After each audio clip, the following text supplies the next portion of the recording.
Before we dive in, please remember that the information in this video is for educational and informational purposes only and does not constitute legal, financial, or therapeutic advice. I am not a lawyer, financial advisor, or therapist. You should always consult with qualified professionals for advice tailored to your specific situation. The moment I knew it was truly over, I was sitting in my car in a grocery store parking lot.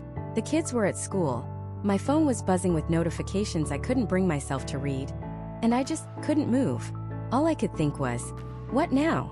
My identity as a wife, the financial security I thought I had, the future I had meticulously planned, it was all dissolving into smoke right in front of me. If you've ever felt that specific brand of paralyzing fear, that feeling of standing at the edge of a cliff with no idea what's below, I want you to know you are not alone. And you are in exactly the right place. Because that fear is real. And it's justified. Did you know that in the first year after a divorce, a woman's household income in the United States drops, on average by a staggering 41%? Let me say that again. 41%. That's not just a statistic. That's the difference between paying the mortgage and foreclosure. It's the anxiety of staring at the grocery bill. It's the terror of realizing your retirement plan just vanished. For decades, the narrative has been that women just have to figure it out. They're told to be strong, to lean on friends, to just get through it. And while strength and friendship are vital, they are not a strategy. They are not a substitute for a concrete plan and an arsenal of support. The single biggest mistake women make when facing divorce isn't emotional. It's logistical. It's trying to navigate a complex, bureaucratic maze in the dark, completely alone. But what if I told you that you don't have to? What if I told you that for every single overwhelming question spinning in your head right now, there is a resource, a person, or an organization specifically designed to provide the answer? What if you had a roadmap? A comprehensive guide to the legal aid, the financial planners, the therapists, the support groups, the job training programs, all the tools specifically available to women in America walking this exact path. That is what this is. This isn't just a video. This is your survival guide. It's your action plan. Over the next several minutes, we are going to unlock a treasure chest of resources that can save you thousands of dollars, countless sleepless nights, and immense emotional distress. We are going to transform that feeling of what now into here's what's next. Because finding the right support isn't a luxury in a divorce. It is the entire game. It's the difference between being a victim of your circumstances and being the architect of your new life. It's about taking back control, one expert, one phone call, one resource at a time. It's about building a new foundation, not on the rubble of your old life, but with brand new, stronger materials. So where do we start? We start at the place that feels the most intimidating, the most expensive, and the most confusing for so many women: the legal system. There's a pervasive myth that the second the word divorce is mentioned, you need to drain your savings to hire a bulldog attorney in a corner office. For most people, that's not only unrealistic, it's also not the right first step. Your first step isn't to go to war. Your first step is to gather intelligence. You need to understand the battlefield before you choose your weapons. And you can do this for little to no cost. This is the power of the initial legal consultation. Your mission, should you choose to accept it, is to become an expert on your own situation. And the way you do that is by talking to experts. The first and most important resource you need to find is low-cost or free legal advice to simply understand your rights. So, where do you find these people? First, the American Bar Association, or the ABA. Their website has a directory and referral service that can connect you with licensed, vetted attorneys in your specific area who specialize in family law. More importantly, many of these attorneys offer free or low-cost initial consultations, typically 30 to 60 minutes. This is your reconnaissance mission. You are not hiring them on the spot. You are interviewing them. You are gathering critical information about divorce proceedings in your state. What are the rules about property? What does custody typically look like? What are your rights? Even more powerful than the national ABA is your state or local bar association. Just go to Google and type in, "Your State Bar Association Lawyer Referral." This is gold. These are the local players. They know the local judges, the local rules, and the local landscape. Again, look for their referral programs and ask specifically for attorneys who offer a free initial consultation. Your goal is to schedule 3 of these. Yes, 3. Why? Because you'll hear different perspectives, you'll find a personality you connect with, and after 3 one-hour meetings, you will have received a free, multifaceted education on your own divorce. You will walk away with more clarity and confidence than you can possibly imagine. But what if your financial situation is more precarious? What if you have little or no access to marital funds? This is where legal aid societies come in. Every state has them. These are nonprofit organizations that provide free civil legal services to low-income individuals. You need to call them. Even if you think you might not qualify based on income, you must make the call. Sometimes, in cases of domestic abuse or when one spouse has complete control of the finances, the income qualifications can be viewed differently. And even if they can't take your case, the people who work at legal aid are incredibly connected. They can often refer you to what are called low bono or pro bono attorneys, private lawyers who agree to take cases for a reduced fee or for free as a public service. Your local legal aid office should be one of your very first phone calls. There's one more hidden gem: local law school clinics. Many top law schools in the country have clinics focused on family law. In these clinics, law students, under the direct and strict supervision of experienced professors, provide free legal services to the community. You get enthusiastic, dedicated help, overseen by a top-tier legal mind. Google your city law school family law clinic and see what comes up. You might be surprised. Think of it this way. Imagine a woman, let's call her Jennifer. She's been a stay-at-home mom for a decade. Her husband controlled all the bank accounts and told her she'd be left with nothing if she ever left. She was terrified. The idea of hiring a lawyer seemed as impossible as climbing Mount Everest. But she heard about her local bar association's referral program. She made one call. They connected her with an attorney who offered a free 30-minute consultation over the phone. In that 30 minutes, she learned that in her state, all income earned during the marriage was considered marital property, and she was legally entitled to half of it. Half. That single free 30-minute phone call completely dismantled the fear her husband had built around her. It didn't solve all her problems, but it gave her the most powerful thing she could have asked for: leverage and a foothold of hope. That is the power of this first step. It's not about aggression, it's about information. It's about moving from a position of fear and uncertainty to a position of knowledge and clarity. Getting that initial legal picture is like turning on the lights in a pitch-black room. But once the lights are on, you have to take stock of what's actually in the room, specifically the money. The bank accounts, the 401ks, the credit card debt, the mortgage. And for that, you need a different kind of expert.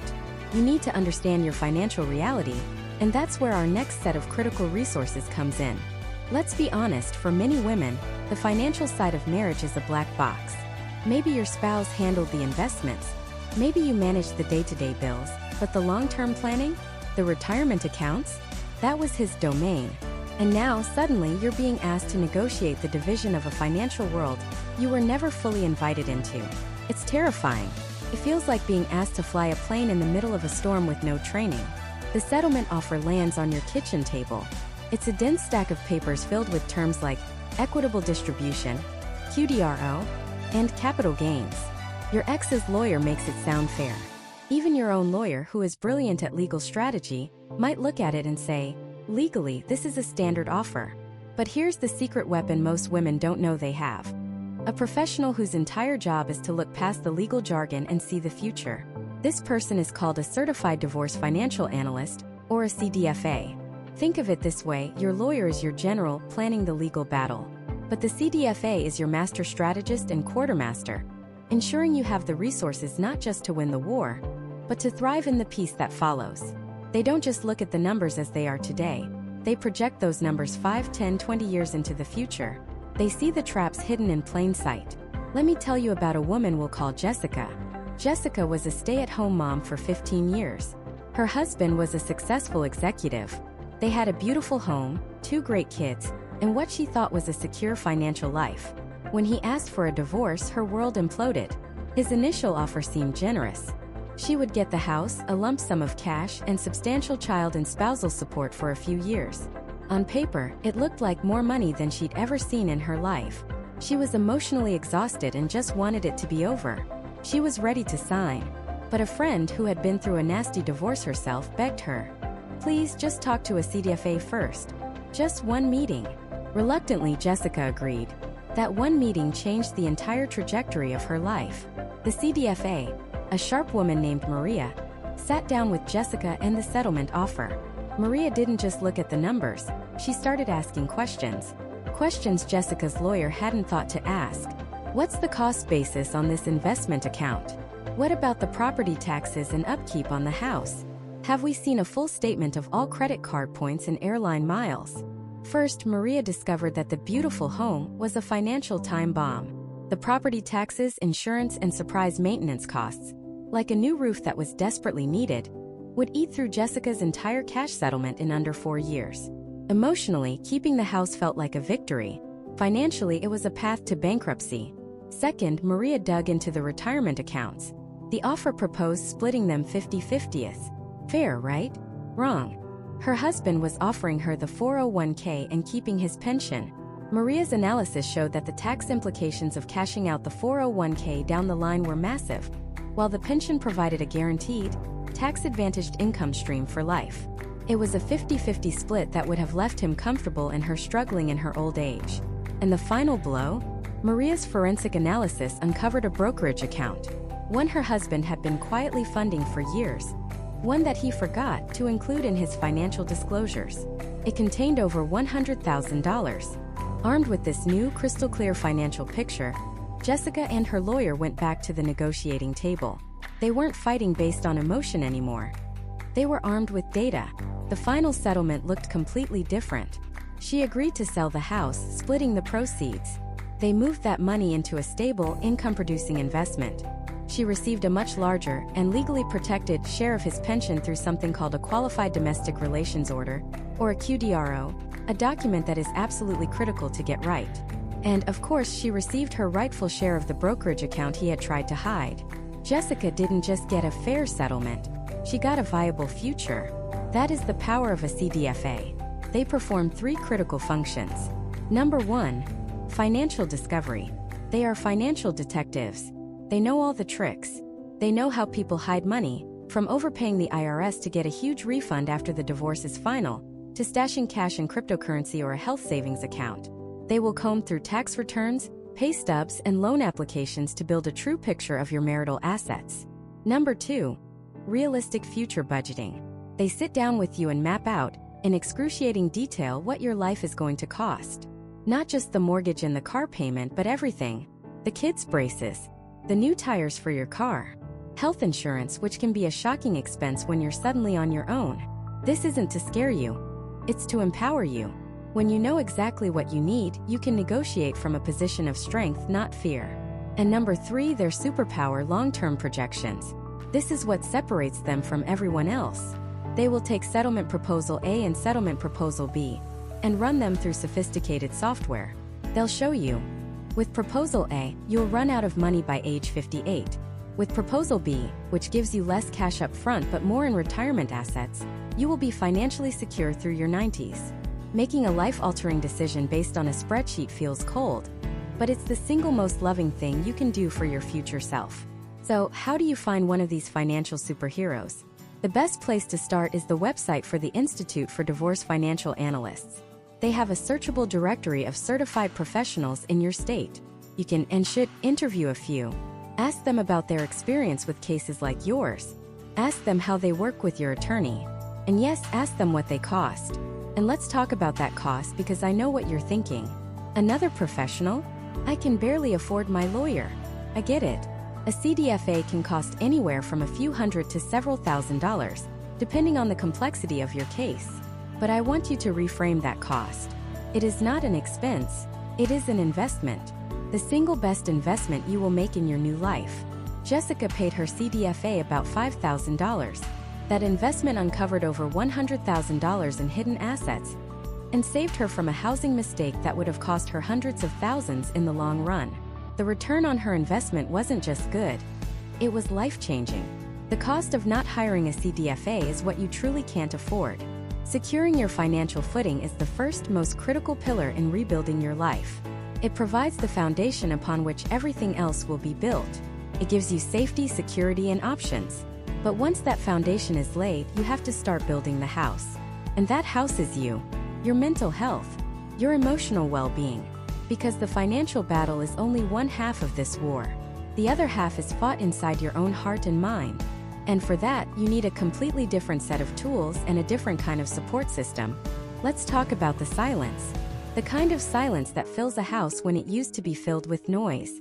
The silence after the kids are asleep, when you're staring at the ceiling and the only thing you can hear is the frantic drumbeat of your own anxious thoughts.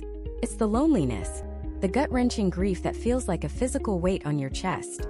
It's the shame, that quiet, insidious voice that whispers you failed, that you're not enough, that you're now somehow broken. This is the other war. The one fought in the quiet moments, away from the lawyers and the spreadsheets. And if you try to fight this war alone, you will lose. There's a dangerous myth in our culture, the myth of the rugged individual. The idea that strength means bearing your burdens in silence, pulling yourself up by your own bootstraps, and never, ever asking for help.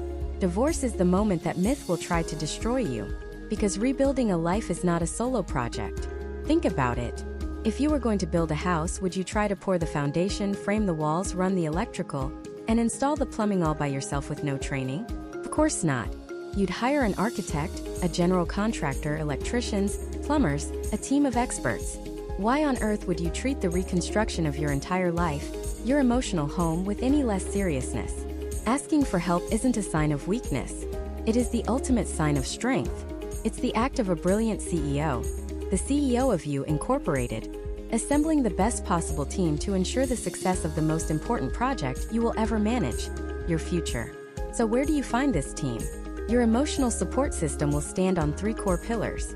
Get these right and you will build a foundation so solid that nothing, not even the aftershocks of divorce, can tear it down. The first, and arguably the most crucial pillar, is professional mental health support. I'm talking about therapy. And I need you to hear this loud and clear. Therapy is not for crazy people. Therapy is for smart people. It's for people who are hurting and want to heal correctly. It's for people who feel stuck and want to find a path forward. It's for people who want to break old patterns and build a happier, healthier future for themselves and their children. A therapist is not just a friend you pay to listen. They are a trained professional, a neutral third party who isn't tangled up in the drama of your life. They are a combination of a guide, a strategist, and a coach. They can give you tools, actual proven techniques like cognitive behavioral therapy, to challenge the negative thought spirals that are keeping you awake at night. They create a confidential, judgment-free space where you can be completely, brutally honest about your anger, your fear, your sadness, and even your relief, without worrying about hurting someone's feelings or having it used against you. Finding the right therapist can feel overwhelming, but it's simpler than you think. The single best resource is the online database on Psychology Today. You can go on their website and filter therapists in your area by insurance provider, by gender, and most importantly, by specialty. Look for keywords like divorce, life transitions, grief, or co-parenting. Read their profiles, look at their faces. Does someone seem like a person you could talk to? Most offer a free 15-minute consultation call. Use it. It's an interview. You are hiring them. Another incredible, often overlooked resource is your Employee Assistance Program, or EAP, at your job. Many companies offer a set number of free counseling sessions as a benefit. It's completely confidential, and it costs you nothing. Call your HR department and ask. And in our digital age, online platforms like BetterHelp or Talkspace have made therapy more accessible than ever.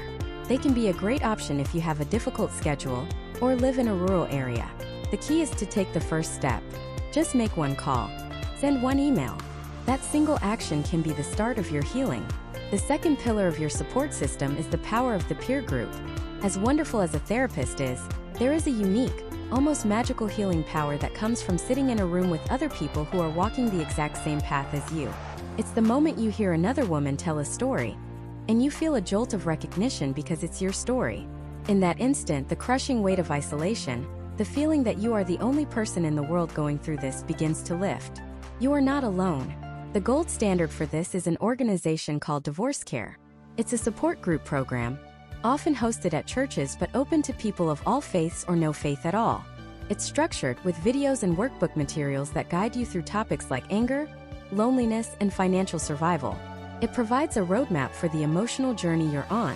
If that sounds too structured, websites like meetup.com are fantastic for finding more informal divorce support or social groups for newly single people in your area. And of course, there are countless online communities, Facebook groups, Reddit forums like the r/divorce subreddit. A word of caution with online groups. Vet them carefully. Some can become toxic echo chambers of bitterness.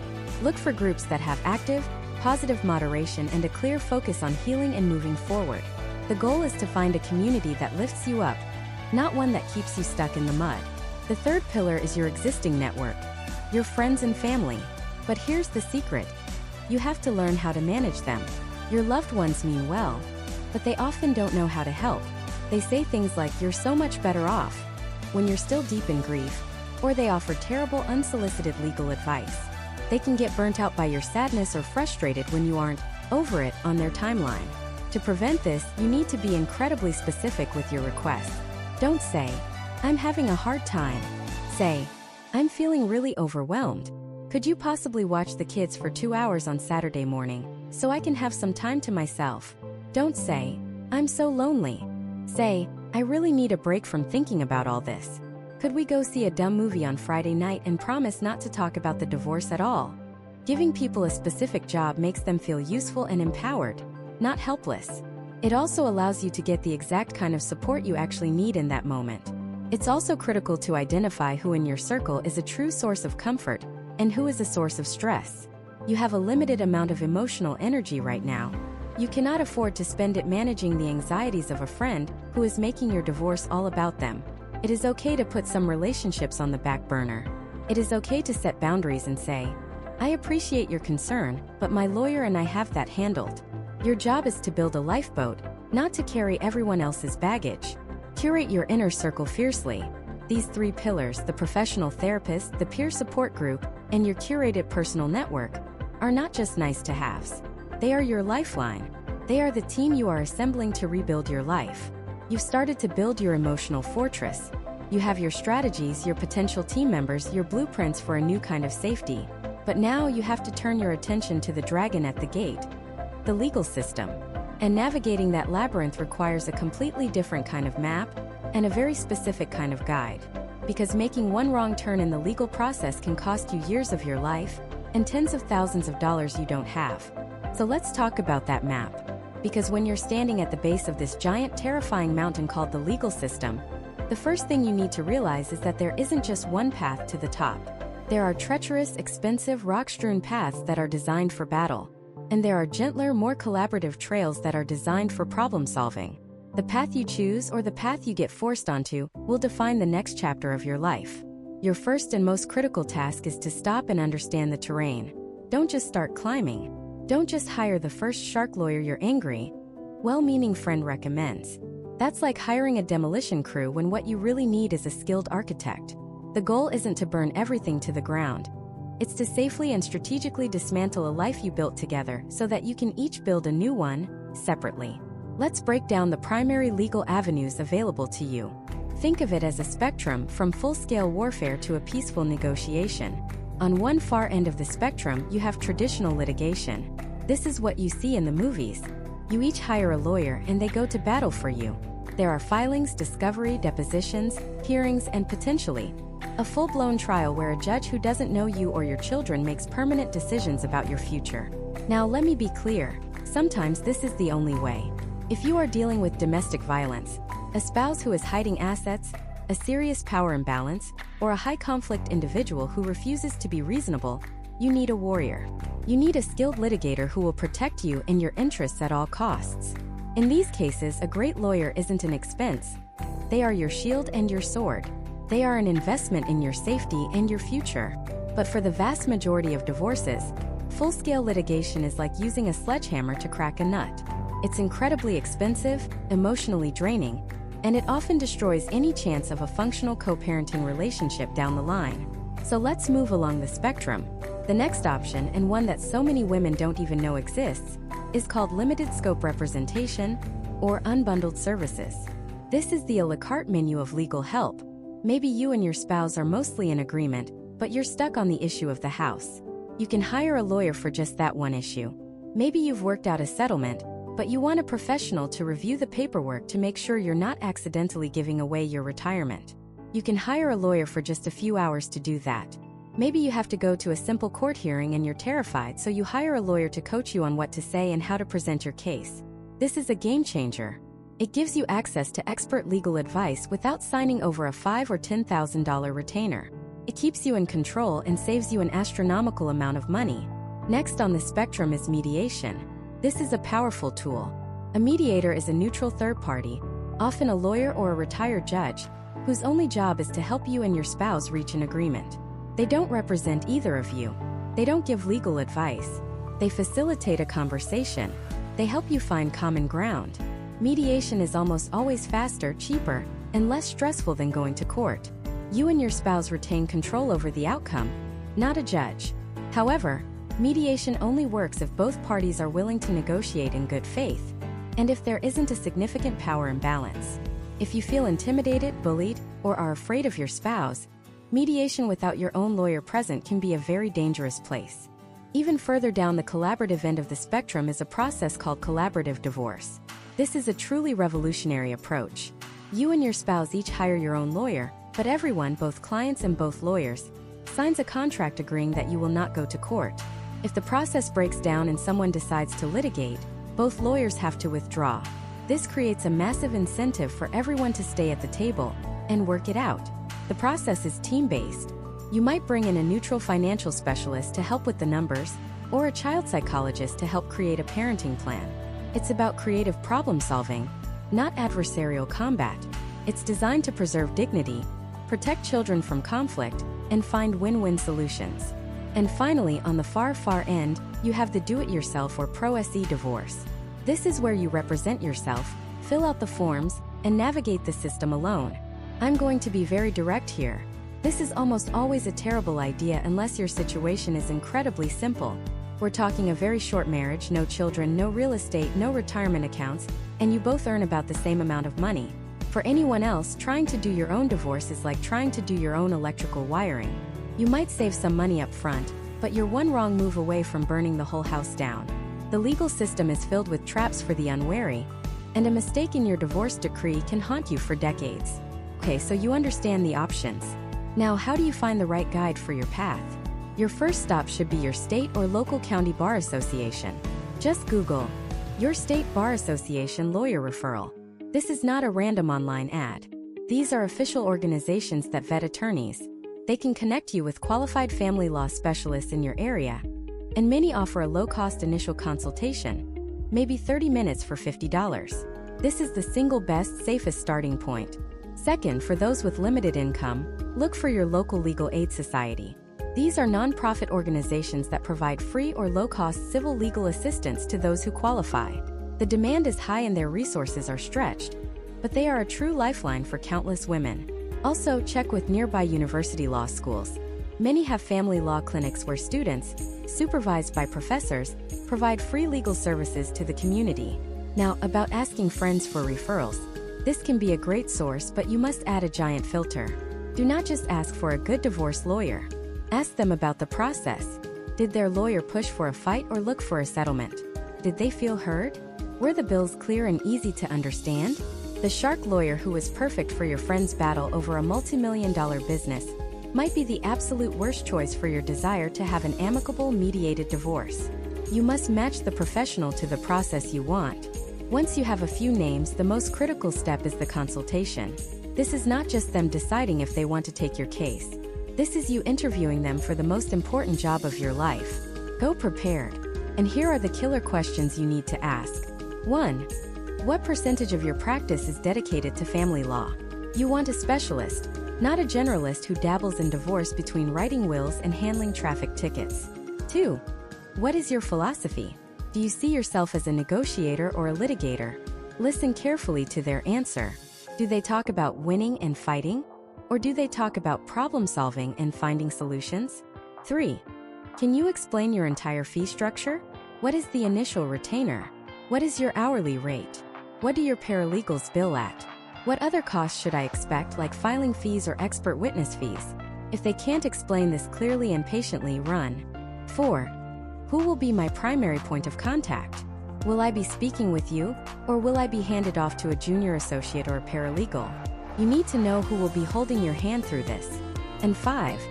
Based on the brief overview of my situation, what do you foresee as the biggest potential challenges in my case? This question shows you how they think. A good lawyer will be able to spot potential issues right away and give you a realistic, no-nonsense assessment. While you're listening to their answers, you also need to be watching for red flags. If a lawyer guarantees you a specific outcome, like, "I'll definitely get you full custody, stand up and walk out," that's not only impossible, it's an ethical violation. If they spend the whole meeting bad-mouthing your spouse or other lawyers, that's a sign they thrive on conflict, which will cost you a fortune. If they don't listen, if they interrupt you, if they make you feel small or rushed, they are not the one. This is a relationship. You must feel safe, respected, and heard. Finding the right legal support is about turning down the noise of fear and turning up the volume of your own informed voice. It's about understanding that you are the CEO of your divorce. You get to choose your strategy, you get to hire your team, and you get to decide what success looks like. It's not about winning a war. It's about successfully navigating a complex transition so you can get to the other side, whole and ready for your new beginning. And a huge part of being whole on the other side is having your finances intact. Because the legal and the financial are two sides of the same coin. And untangling your financial life is often the most complex and emotionally charged part of the entire process. It's the part where the abstract pain of a breakup becomes terrifyingly concrete. It's staring at a spreadsheet that represents a life you built together, now reduced to assets and liabilities that need to be sliced in two. The fear is real. The questions are relentless. Can I afford to stay in my house? Will I have to go back to work? What does retirement even look like for me now? Will I be okay? That last question is the one that echoes the loudest in the middle of the night. And the first step to answering it, to silencing that fear, isn't about winning or losing. It's about knowing. It's about information. Your new mission before you make a single decision is to become a detective in your own life. You need to conduct a full financial inventory. This is the single most important, non-negotiable step you can take to protect yourself. I want you to gather everything, and I mean everything. We're talking at least 3 to 5 years of bank statements for every single account, joint or individual. Tax returns, both personal and business. Pay stubs for you and your spouse. Statements from every investment, retirement, 401k, and pension account. Every credit card statement. Mortgage documents, car loan information, student loan records. If it has a dollar sign on it, you need a copy of it. This isn't just about creating a list. This is about creating a map of your entire financial world. For many women, especially those who weren't the primary financial manager in the marriage, this process is profoundly empowering. It's the first time they see the full picture. It's the moment you stop feeling like a passenger and grab the steering wheel. Don't be surprised if this feels like a massive, overwhelming task. It is. But every document you find is a piece of your power you are taking back. Start a binder. Create a folder on your computer. Scan everything. Make copies and keep them somewhere safe, outside of your home if necessary. A trusted friend's house, a family member's, a secure cloud drive. Because knowledge in a divorce isn't just power, it's security. Once you have your documents, you need to assemble your financial A-team. Your lawyer is the quarterback, but they can't win the game alone. The first person you should consider adding to your team is a certified divorce financial analyst, or a CDFA. This is not your regular financial advisor. A CDFA is specifically trained in the financial intricacies of divorce. They don't just look at the numbers as they are today. They project them 5, 10, 20 years into the future. They can take a proposed settlement and show you exactly what it will mean for your life down the road. For example, your spouse might offer you the house. It sounds great, right? You get to stay, the kids have stability. But a CDFA will run the numbers. They'll show you the cost of the mortgage, the property taxes, the insurance, the upkeep, the inevitable new roof you'll need in 5 years. And they might show you that keeping the house will actually leave you house rich and cash poor, unable to afford your life or save for retirement. They might demonstrate that taking a larger portion of the retirement account instead, while seeming less tangible now, will provide you with far greater long-term security. They are your financial strategist, helping you see the long-term consequences of short-term decisions. They translate the legal jargon of a settlement into the real-world language of your future. In some situations, you might need another specialist, a forensic accountant. This is your financial bloodhound. You bring in a forensic accountant when you suspect that assets are being hidden. If your spouse owns a business and the income suddenly plummets right when you file for divorce, or if you know there was money somewhere that has now mysteriously vanished, a forensic accountant can trace it. They can dig through business records, uncover hidden accounts, and find money that your spouse may be trying to keep out of the negotiation. They are expensive, but in cases where significant assets are on the line, their work can be invaluable. With your team and your documents, you can start to understand the 3 core pillars of your financial divorce: assets, debts, and support. Assets are everything you own. The key here is understanding the difference between marital property and separate property. Marital property is generally anything acquired during the marriage, regardless of whose name is on it. The paycheck that went into a joint account, the house you bought together, the retirement funds that grew while you were married, that's all typically marital property. Separate property is usually anything you owned before the marriage, or gifts and inheritances given specifically to you. The rules vary by state.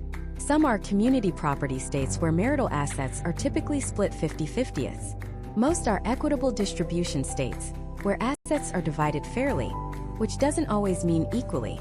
Your lawyer will explain your state's specific laws, but your job is to identify every single asset so it can be properly categorized. Next, and this is what so many people forget, are the debts.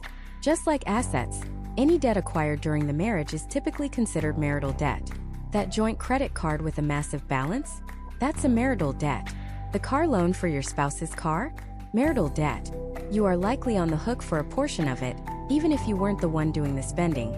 This is why one of the first, most practical steps you must take is to protect your own credit. If you have joint credit cards, talk to your lawyer about the best way to handle them, whether that's freezing the account or closing it. You need to open a bank account and a credit card in your name only. Start building your own financial identity, separate from your spouse, as soon as possible. Finally, there's the issue of support, child support and spousal support, also known as alimony. This is where things can get incredibly emotional, but try to look at it from a practical standpoint. Child support is calculated based on state guidelines and is designed to ensure your children's needs are met. Spousal support is meant to help the lower-earning spouse get back on their feet, especially if they sacrifice their own career to support the family or raise children. It's meant to bridge the gap. It's not a punishment or a reward. It's a pragmatic tool to ensure that both people can move forward from a place of stability, not desperation. As you go through this process, as the numbers start to become clear, you can begin the most important financial task of all: creating a budget for your new life. This isn't a document of restriction. It's a blueprint for your freedom. Start by tracking your current expenses to get a realistic picture of where your money goes. Then build a post-divorce budget. What will your housing costs be? Will you have new expenses like your own health insurance? What are your non-negotiable needs versus your wants? Seeing it all laid out in black and white is the moment the terror begins to subside. It's the moment you stop asking, "Will I be okay?" and start telling yourself, "This is how I will be okay." You begin to see a path forward, a life that you are in complete control of. And once you have that financial map, once you have a handle on the numbers and the legal framework, you can finally give yourself permission to address the elephant in the room, the emotional wreckage. Because no amount of financial security can fix a broken spirit. And that's where the real healing begins. Let's be brutally honest. Divorce feels like a death, but it's a death no one sends you flowers for. There's no public grieving period. Society expects you to pack up your life, divide the silverware, sign the papers, and just get on with it. But your world hasn't just changed. It's been obliterated. The future you meticulously planned, the identity you wore for years, the very ground beneath your feet, it's all gone. And in its place is a silence so loud it's deafening. Friends and family with the best intentions will try to help. They'll say things like, "You're so much better off," or "His loss," or the classic, "There are plenty of other fish in the sea." But what they don't understand is that you're not ready to go fishing. You feel like you're drowning. And their well-meaning platitudes feel like someone tossing you an anvil while telling you to swim. This is the profound isolation of divorce.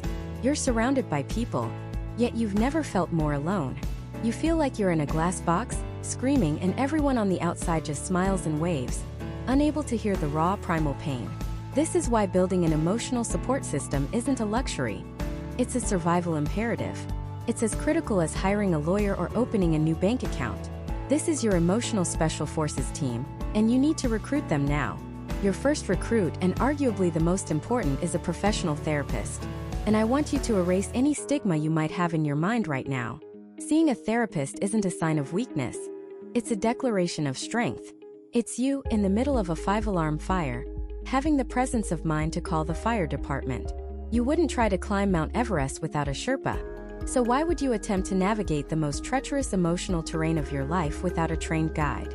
A good therapist is your strategist. They provide a confidential, judgment-free space for you to unpack the chaos. They can help you identify the stages of grief you're cycling through: denial, anger, bargaining, depression, acceptance, which, by the way, almost never happen in that neat, tidy order. It's more like a Category 5 hurricane of feelings. A therapist trained in modalities like cognitive behavioral therapy, or CBT, can give you practical tools to challenge the destructive narratives that are probably running on a loop in your head. I'm a failure. I'll be alone forever. My life is over. They help you build a new mental framework, one that can actually support the weight of your new life. Finding one is easier than ever. Websites like Psychology Today have massive directories where you can filter by insurance, location, specialty like divorce or grief, and even gender. With the rise of telehealth, you can have a session from your car on your lunch break if you need to. And let's talk about cost, because it's a real barrier for many. Look for therapists who offer a sliding scale, meaning their fee is based on your income. Contact local university psychology departments. They often have clinics where graduate students provide low-cost therapy under the supervision of licensed professionals. Community mental health centers are another vital resource. See this not as an expense, but as the single most important investment you can make in your future sanity and happiness. Your second recruit is a group of people who just get it. I'm talking about a divorce support group. There is a unique, almost magical power in sitting in a room or a Zoom call with other women who are walking through the exact same fire. It's the power of the shared experience. It's the moment you hesitantly share a thought you were convinced was proof that you were losing your mind, like feeling a wave of relief one minute and soul-crushing sadness the next, and you see every single head in the room nod in unison. It's hearing the words, "Me too." That phrase, "Me too," is one of the most healing in the English language. It extinguishes the shame. It tells you that you are not broken, you are not uniquely flawed, you are simply human having a profoundly human and profoundly difficult experience. One of the most well-known and widespread programs in the country is called divorce care. It's typically hosted at churches, but it is a non-denominational, welcoming program for people of any or no faith. The structure is brilliant for a time when you feel overwhelmed. It's a 13-week cycle. Each week, you watch a video seminar with experts, therapists, financial advisors, pastors talking about a specific topic like anger, loneliness, or co-parenting. Then, you break into small gender-specific groups to discuss it. You can share as much or as little as you want. You can literally just sit and listen for weeks. But being in that space, absorbing the wisdom and the empathy, is life-altering. You can go to their website, type in your zip code, and find a group near you. There are countless other local and independent groups as well, often found on sites like meetup.com or through community centers. This is where you find your tribe. These strangers will become your lifeline. Your third recruit is the 24/7, on-demand support system. Online communities. It's 3 a.m. The house is dark. The loneliness is a physical weight on your chest, and your mind is racing. You can't call your therapist or your best friend. This is where the internet can be a saving grace. Private Facebook groups for divorced women or single moms can be incredible sources of immediate connection. Reddit has entire communities or subreddits, like r/divorce, where thousands of people share their stories, ask for advice, and simply vent into the void, only to have the void answer back with support. The anonymity can be freeing, allowing you to ask the questions you're too embarrassed to ask in real life. But a word of caution is critical here. The internet is the Wild West. You will find incredible wisdom, and you will find terrible advice. You will find deep empathy, and you will find bitter negativity. You must be your own bouncer at the door of your mind. Treat these forums like an emotional potluck. Take what nourishes you and leave the rest. Not every dish is for you. Use these spaces for commiseration and to feel less alone. But never, ever take legal or financial advice from an anonymous stranger on the internet. That's what your paid professionals are for. Think of a woman we'll call Jennifer. When her husband left, she felt ashamed so deep she couldn't even tell her own sister the full story. She felt like a complete failure. Her first step was finding a therapist through her company's employee assistance program for 3 free telehealth sessions. She took the calls from her parked car, the only place she felt she could truly be alone. That therapist gave her the courage to take the next step. She joined a private Facebook group for divorced moms. For 2 weeks, she just read other people's posts, a silent observer. Then one night, She read a post from a woman describing the exact gut-wrenching feeling of watching her ex-husband pick up the kids for the first time.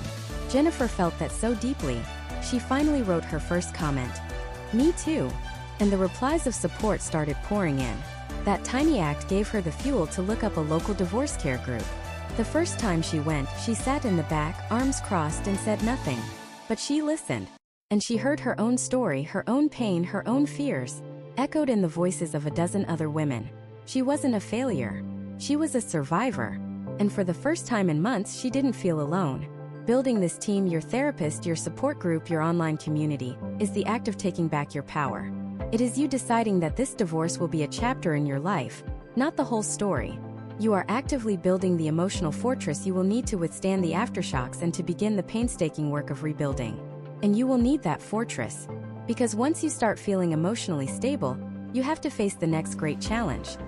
The ongoing, often complicated, relationship you may have to maintain with the very person who broke your heart, especially when children are involved.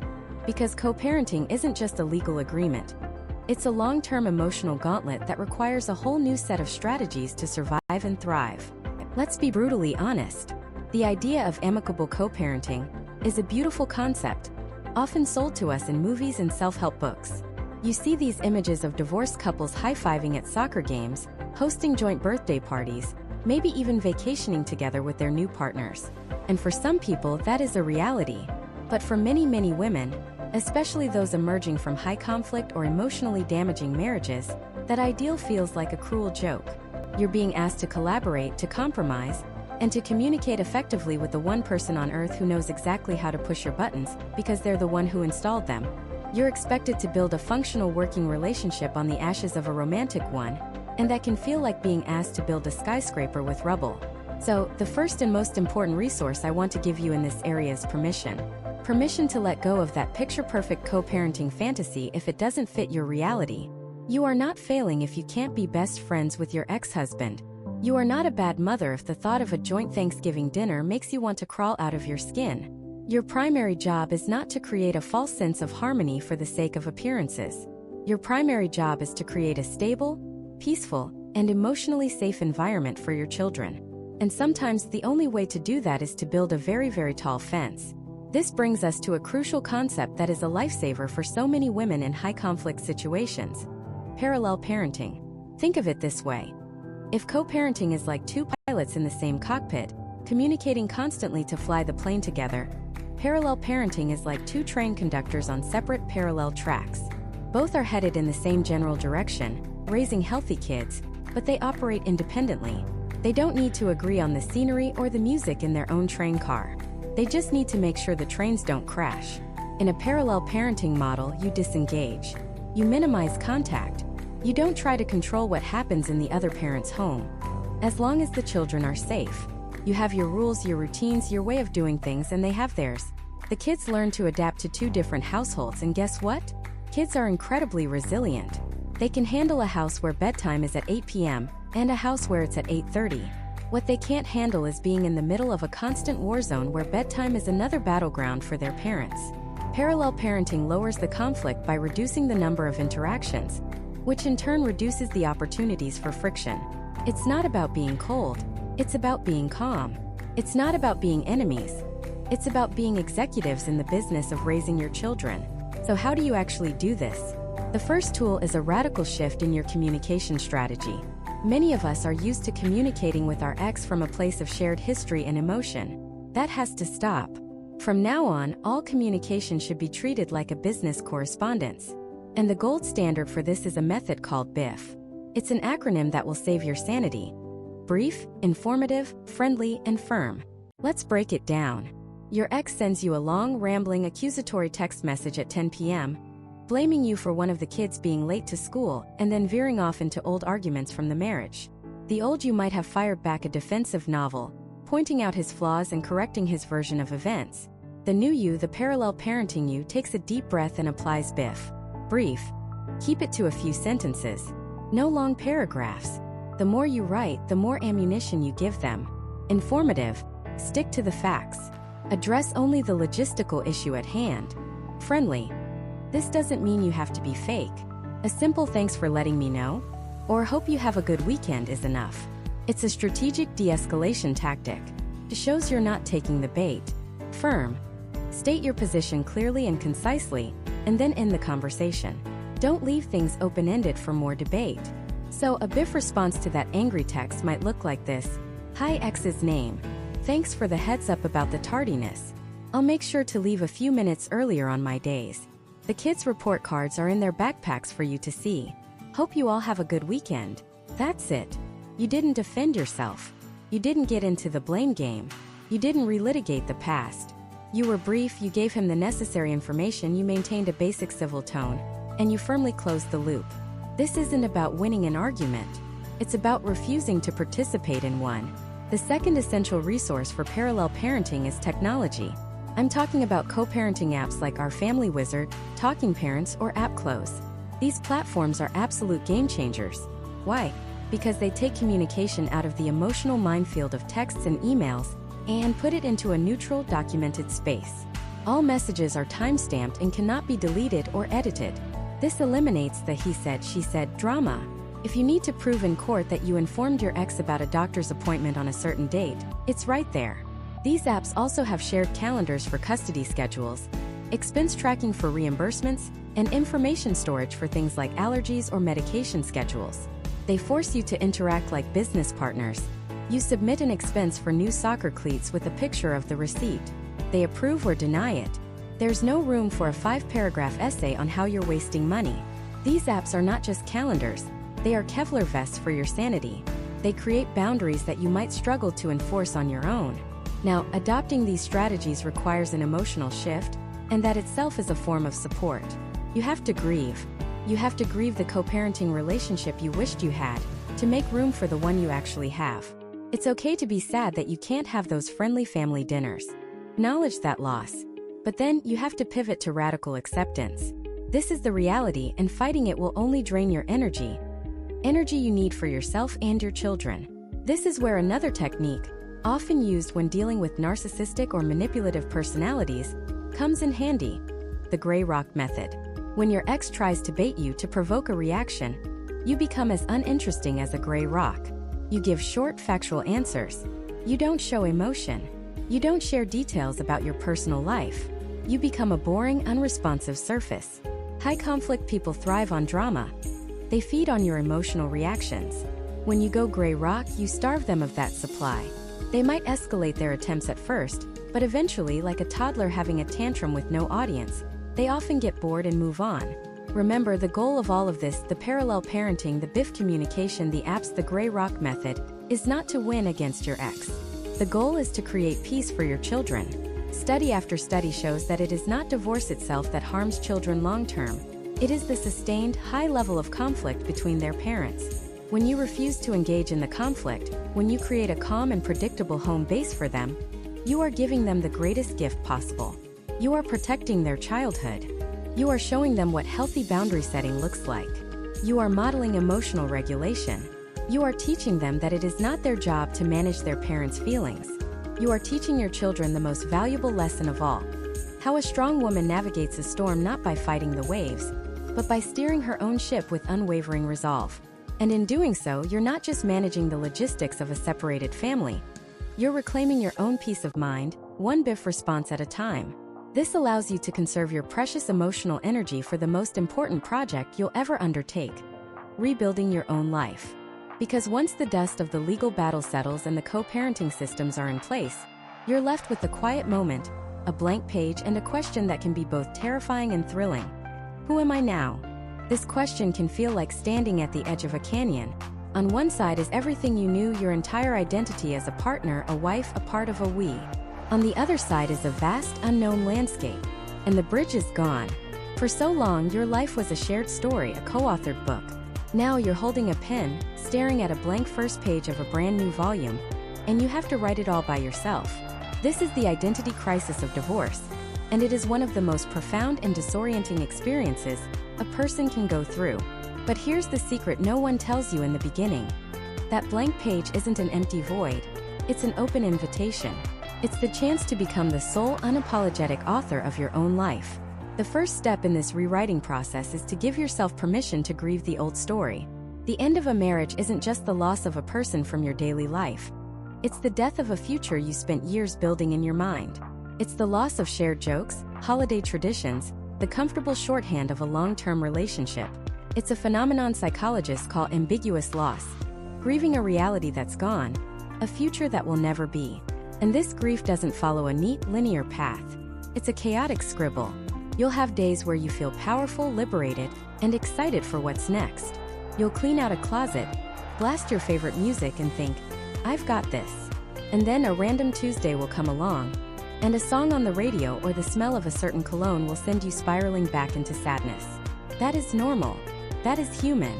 Allow yourself the grace to feel it all without judgment. The goal isn't to get over it quickly. It's to move through it, integrating the experience into who you are now.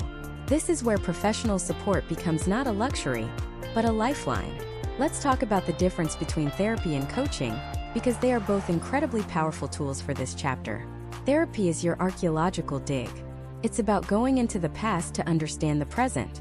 A good therapist helps you excavate the patterns in your marriage, understand the roots of your attachments, and heal the trauma not just of the divorce itself, but of the breakdown that led to it. They provide a safe space to process the anger, the betrayal, the sadness, and the fear. Modalities like cognitive behavioral therapy or CBT can be life-changing, helping you identify and reframe the negative thought loops that keep you stuck. Thoughts like, I'm a failure, or I'll be alone forever. For many women, divorce unearths deeper wounds, and therapy is the essential work of healing those foundations so you can build your new life on solid ground. If therapy is the archaeological dig, a divorce coach is the architect designing your new skyscraper. Coaching is forward-focused. It's less about the why of the past and more about the how of the future. A divorce coach is a strategist, a cheerleader, and an accountability partner all in one. They'll sit with you and ask the big questions. What do you want your life to look like in 1 year? In 5 years? What career move have you been too scared to make? How can we rebuild your confidence? They help you break down overwhelming goals into small, manageable action steps. They'll help you create a budget, navigate the social awkwardness of being newly single, and even help you prepare for dating again when you're ready. While a therapist helps you heal your wounds, a coach helps you build your wings. Many women find that using both in tandem is the ultimate combination for a powerful recovery. You can find qualified therapists on platforms like Psychology Today, which has an extensive, searchable database. For coaching, organizations like the Association of Divorce Financial Planners or Certified Divorce Coaching Programs can point you to specialists in your area. But the work doesn't just happen in an office. The real transformation happens in the small, quiet moments when you begin to reconnect with the person you were before the marriage and the person you want to become. Think back. What did you love to do when you were 20? Did you paint? Did you love to spend hours in a bookstore? Did you play an instrument? Go hiking? Your old passions are like breadcrumbs leading you back to your core self. Reclaim them. Sign up for that pottery class. Buy a new pair of hiking boots. Dust off that old guitar. These aren't just hobbies, they are acts of self-reclamation. And then take it a step further. Try something you've never done before. Something your ex-partner would have had no interest in. Take a solo trip to a city you've always wanted to see. Join a beginner's rock climbing gym. Sign up for an improv class. Doing something new and a little bit scary does two things. First, it creates new neural pathways in your brain, literally rewiring it for growth and resilience. Second, it gives you a source of joy and accomplishment that is 100% yours. It belongs to this new chapter, untethered to your past. This is also the time to learn the art of solitude. Society often conflates being alone with being lonely, especially for women. We need to dismantle that. Solitude is a choice. It's the practice of enjoying your own company. It's about proving to yourself that you are enough for you. Start small. Take yourself out for a nice coffee. Go to a movie by yourself. Then graduate to bigger things. Take yourself out to a fancy dinner. Book a weekend away at a cozy bed and breakfast. First, it might feel awkward. You'll feel like everyone is staring at the woman eating alone. They're not. And even if they were, so what? Learning to be your own best date is a superpower. It builds a foundation of self-reliance so that any future relationship you enter will be a choice, not a necessity. As you rebuild your inner world, you'll also need to rebuild your outer world, specifically your social circle. Divorce has a way of stress testing friendships. Some friends will rally around you, becoming your lifeline. Others, especially mutual friends of you and your ex, may quietly fade away, uncomfortable with the new dynamic. It hurts, but let them go. This is a natural culling of the herd.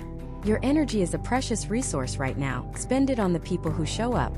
And then, intentionally expand your circle. This is where those new hobbies come in handy.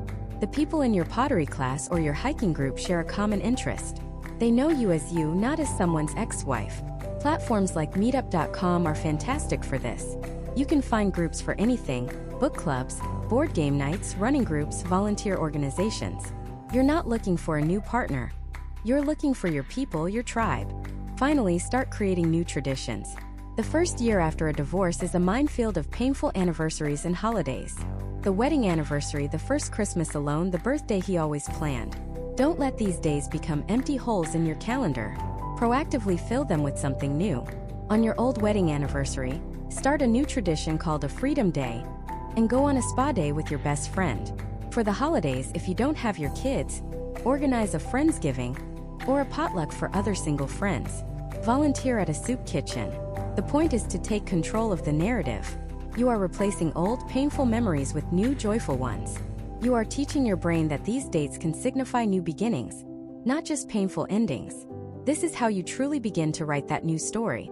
Not by erasing the past, but by building a future so vibrant and full that the past simply becomes the prologue. Once you start to rebuild this profound sense of self, the next powerful step is to rebuild your sense of security and independence. And that brings us to one of the most critical and empowering pillars of your new life: your finances. Let's be brutally honest for a moment. For so many women, the single most terrifying part of divorce isn't the emotional heartbreak. It's the financial freefall.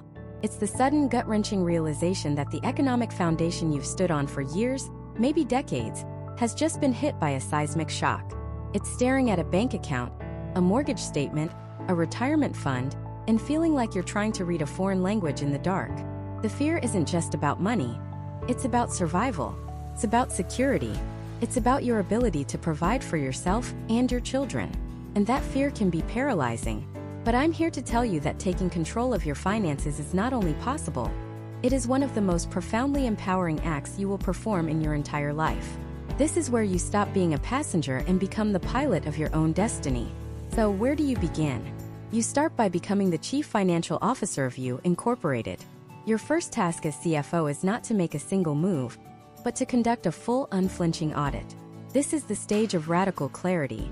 You need to gather every single piece of financial information you can get your hands on. I'm talking bank statements for every account, credit card statements, mortgage documents, car loans, student loans, your last 3 to 5 years of tax returns, pay stubs for both you and your spouse, retirement account statements, 401(k)s, IRAs, pension information, life insurance policies, investment account statements, everything. I know this sounds overwhelming. It sounds like a mountain of paperwork and anxiety, but you cannot create a map to your future until you know exactly where you are standing right now. This isn't about judgment. It's about information. Information is power. As you gather these documents, you're going to create 2 crucial lists, one for assets, what you own, and one for liabilities, what you owe. This will help you calculate your net worth. It might be a sobering number, but it is your starting line. Next, and this is non-negotiable, you need to pull your credit report. You are entitled to a free one every year from each of the 3 major bureaus, Equifax, Experian, and TransUnion, through annualcreditreport.com. This report is your financial history. You need to know if there are debts or accounts opened in your name that you weren't aware of. This is your chance to uncover any hidden financial landmines before they detonate. Once you have this raw data, the next step is to find a translator, a guide who speaks the language of divorce finance fluently. While your lawyer is essential for the legal process, they are not typically a financial expert. You need a specialist. I want you to write down these 4 letters. CDFA, Certified Divorce Financial Analyst. A CDFA is a professional trained specifically in the financial issues surrounding divorce. They don't just look at the numbers. They understand the long-term implications of different settlement options. They can help you understand the difference between keeping the house versus keeping a portion of the retirement account. They can project the financial impact of spousal and child support, factoring in inflation and taxes. Hiring a CDFA can be one of the smartest investments you make, preventing you from agreeing to a settlement that looks fair on paper today, but leaves you financially vulnerable 10 years from now. But professional help is just one piece of the puzzle. The other, more important piece is your own education. You must become financially literate. This is not optional. This is your new life skill. You don't need to become a Wall Street wizard, but you do need to understand the fundamentals of budgeting, saving, investing, and debt management. And thankfully, there are incredible resources available, many of them free. Websites like NerdWallet and Investopedia break down complex financial topics into easy-to-understand articles. The Consumer Financial Protection Bureau, or CFPB, has a wealth of unbiased information on everything from mortgages to credit cards. Look for podcasts hosted by women for women about personal finance. Hearing other women talk openly about their financial journeys can be incredibly validating and demystifying. Go to your local library and check out books on personal finance for beginners. You are building a new knowledge base brick by brick. Every article you read, every podcast you listen to, is another brick in your fortress of financial independence. Now, with your audit complete and your education underway, it's time to create your battle plan, your post-divorce budget. The word budget makes a lot of people cringe. They see it as a straitjacket, a list of all the things they can't do. I want you to reframe that. A budget is not a restriction. It is a permission slip. It is you, the CFO, telling your money exactly where to go so it can build the life you want. It is the ultimate act of control. Start by tracking your spending for a month. Every coffee, every subscription, every grocery run. Be honest. Then create a realistic plan based on your new single-income reality. Your expenses will change. Your income will change. Your budget must reflect that. This document will become your roadmap, guiding your daily decisions and keeping you on track toward your bigger goals. And what are those goals? The first one, for everyone, should be an emergency fund. This is your financial safety net. Your Life Happens Fund. Most experts recommend 3 to 6 months' worth of essential living expenses, kept in a separate, high-yield savings account. It might take time to build this, and that's okay.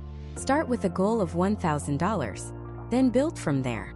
The peace of mind that comes from knowing you can handle a surprise car repair or a medical bill without going into debt is priceless. Beyond the emergency fund, think about your future. What does it look like? Do you need to start saving for retirement for the first time or catch up? Do you want to save for a down payment on a new home? Pay off the debt that's been weighing you down? Write these goals down. Make them specific, measurable, and give them a timeline. This transforms vague wishes into a concrete plan of action. And please do not forget the critical and often overlooked administrative tasks.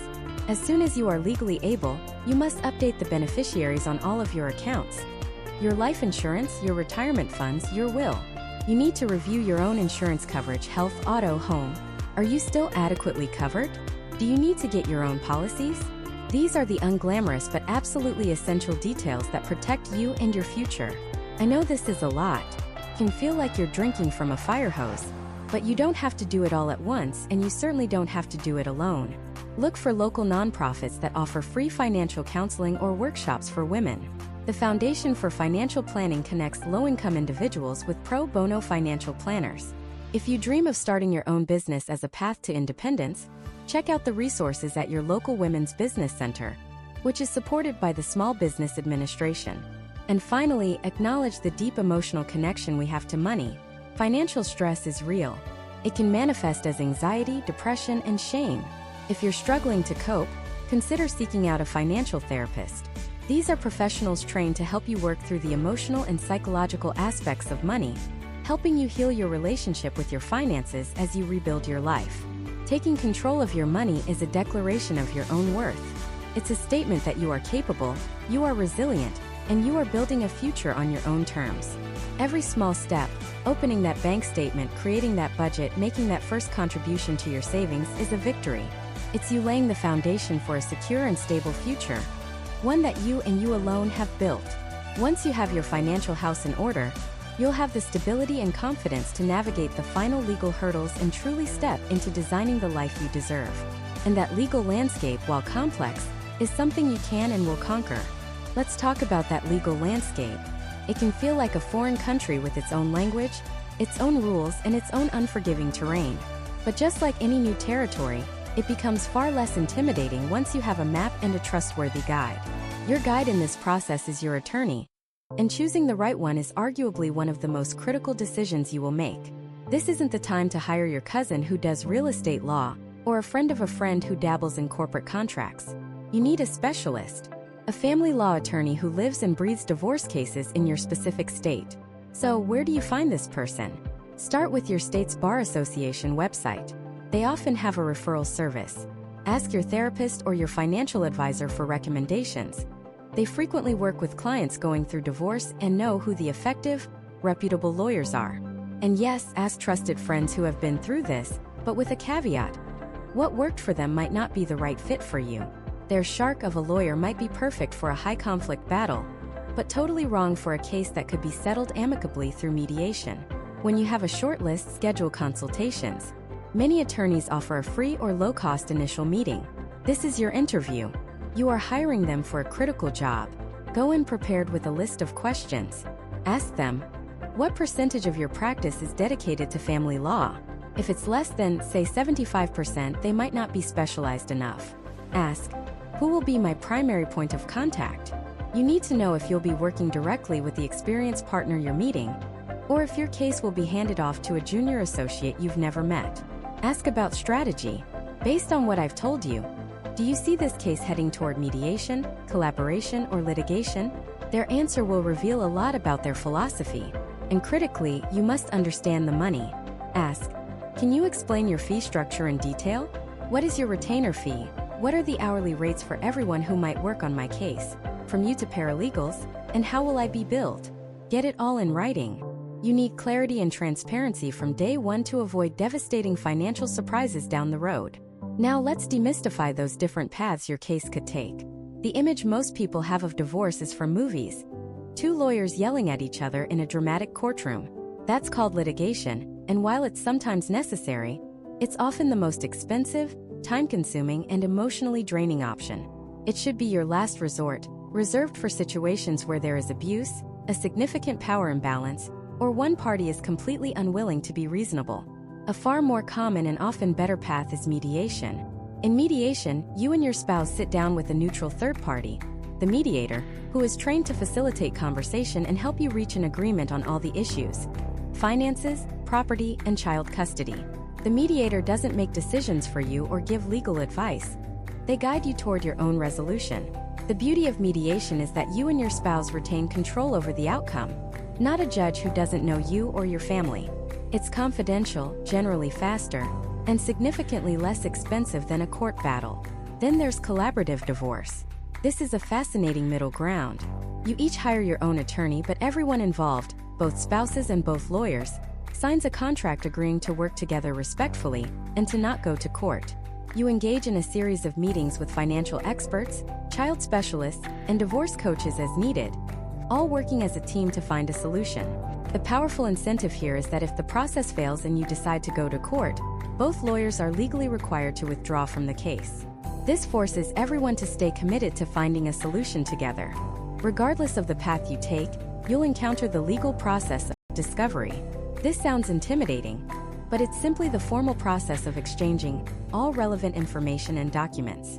This is where you'll be asked to produce bank statements, tax returns, pay stubs, property deeds, everything. Can feel invasive, but it is absolutely essential.